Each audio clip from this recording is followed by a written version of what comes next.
Hi, I'm Kevin Press with Boniface Hires Auto Group, and I'm here to tell you about the Dodge Challenger 2023 Black Ghost Special Edition. The Black Ghost is augmented with nice racing style hood scoops. They are functional. They're going to feed the cool air box. You get upper and lower scoops. Large grille, allowing plenty of cool air to pass through that massive front mount intercooler.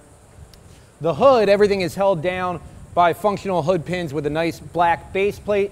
This is going to keep that hood from flying up at the 150 plus miles an hour that this car is well capable of. One of the coolest and most iconic parts of this car is the black gator skin roof. It's very unique, and it's something you're not going to see on other Challengers out there on the street. The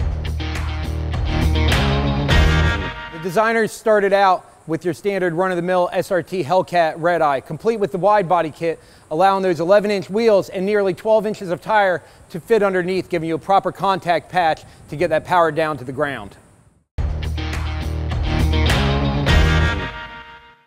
People ask me, why do they call it the Black Ghost?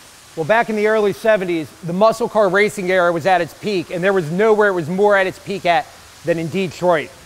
Godfrey Qualls had a 1970 Dodge Challenger with a 426 Hemi engine. It was painted black, the engine was black, this car would show up, he would dominate the street racing scene, then he would speed off into the night, disappear for months at a time. In 1975, the car disappeared, never to be seen again. I hope you enjoyed the 2023 Black Ghost as much as I did. To see other videos just like this, subscribe to our channel, and to see this car, come visit us at Boniface Hires Chrysler Dodge Jeep Ram in Cocoa, Florida.